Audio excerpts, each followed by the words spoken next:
یہ جو ہیں حق کی طرف رہتے ہیں،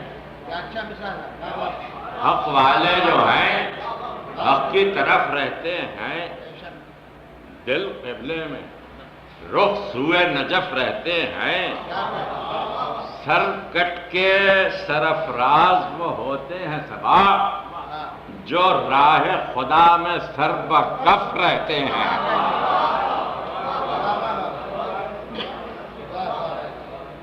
پروانہ قندیل نجف ہوں میں بھی، پروانہ قندیل نجف ہوں میں بھی، باطل کی نہیں حق کی طرف ہوں میں بھی۔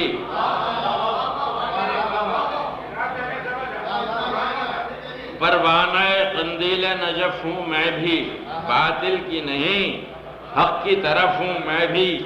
جب کوئی محاذ حق و باطل آ جائے دیکھے گا جہاں کہ سر بکف ہوں میں بھی۔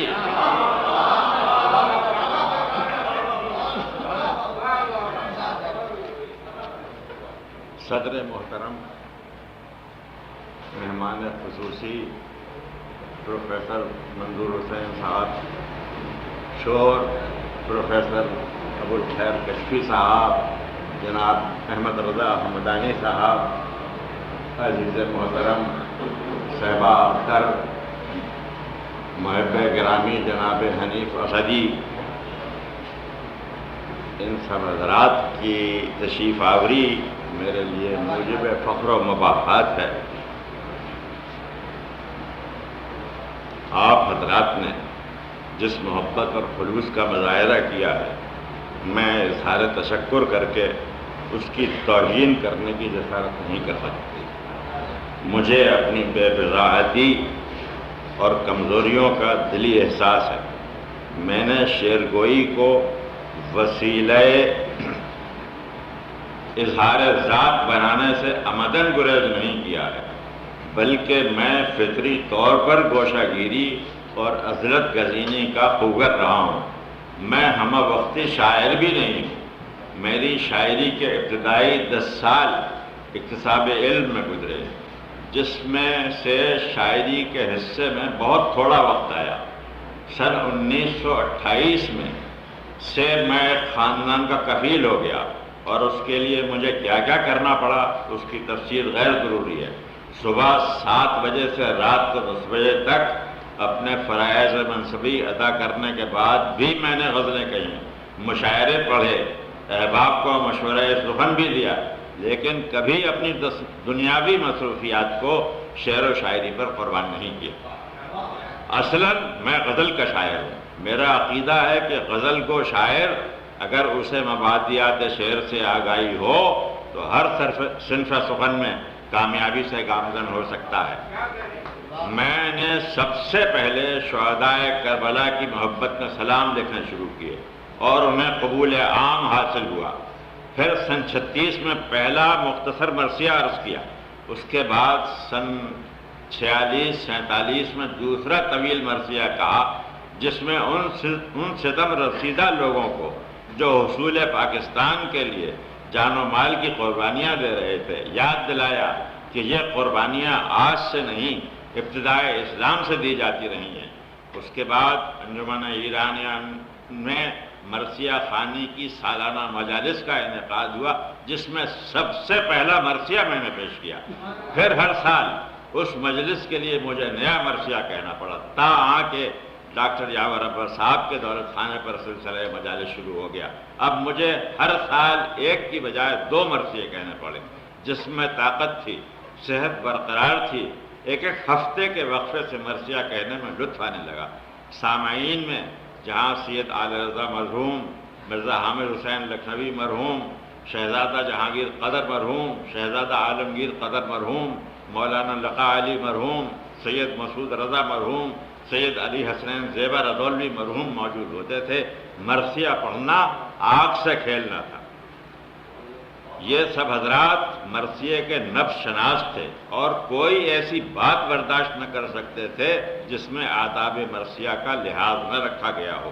انجمن ایرانیان کی مجالس بوجوہ چند برس سے بند ہو گئیں۔ اب صرف سال بھر میں ایک مرثیہ کہنے کا اتفاق ہوتا ہے۔ میرا اندازہ ہے کہ اب تک میں 50 سے زائد مراثی تصنیف کر چکا ہوں۔ حالانکہ اب وہ زور طبیعت باقی نہیں ہے، پھر بھی محبان اہل بیت ہمت افزائی فرماتے ہیں اور توجہ سے سماعت کرتے ہیں، جس سے قلب کو سکون حاصل ہو جاتا ہے۔ مرثیہ دراصل اتحاد بین المسلمین کے لیے ایک نہایت اہم ذریعہ ہے۔ اگر اسے سلیقے سے استعمال کیا جائے تو کوئی وجہ نہیں کہ امت محمدی کے افراد دو گروہ بن کر رہے ہیں۔ تعصب اور بغض بہت برا ایندھن ہے، اس میں بہت سی اقوام عالم جل کر خاک ہو چکے ہیں اور اس خاک کا بھی نشان نہیں رہا ہے۔ میں حنفی العقیدہ ہوں تو کیا میں حضرت علی کرم اللہ وجہہ، حضرت فاطمہ زہرا رضی اللہ عنہا، حضرات حسنین رضی اللہ عنہما اور ان کے خاندان سے محبت کرنے کا حقدار نہیں؟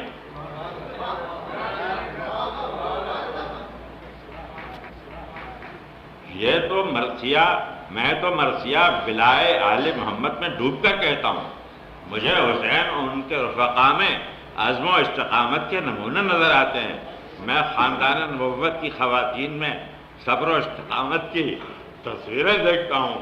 یہی میرا سرمایہ مرثیہ نگاری ہے، جس میں شجاعت، اولوالعزمی، حق کے خلاف سربکف ہو جانے کا پہلو سب سے نمایاں نظر آتا ہے۔ اور کیوں نہ ہوتا جبکہ ان کے جد نے جس ثبات قدم سے مکے کی زندگی کے 13 سال گزارے تھے، اس کی تاریخ عالم میں کوئی نظیر نہیں ہے۔ اس طرح یہ جنگ محمد عربی اور شرک کی ان بیدار قوتوں کے درمیان تھی جو 61 برس تک خوابیدہ رہی تھیں۔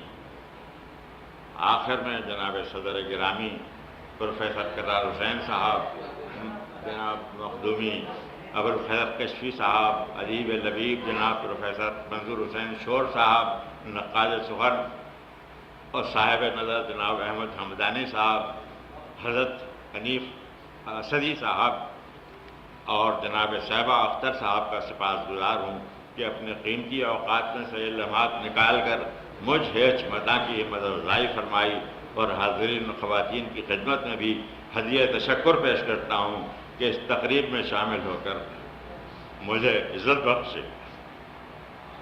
یہ شکریہ تو ارکان مجلس استقبالیہ کو ادا کرنا چاہیے تھا، جن کی مسائی نے اس تقریب کو پرشگوہ بنا دیا، لیکن ان کی جانب سے یہ فرض میں نے ادا کر کے انہیں اس زحمت سے محفوظ رکھا۔ پروفیسر حمایت علی شاعر صاحب کا میں اس لیے شکریہ ادا نہیں کرنا چاہتا کہ انہوں نے اس روایت کا پاس رکھا کہ دوست کے بزرگ اس کے بھی بزرگ ہوتے ہیں۔ اللہ تعالیٰ انہیں سعادت و کامرانی کی مزید منازل عطا فرمائے۔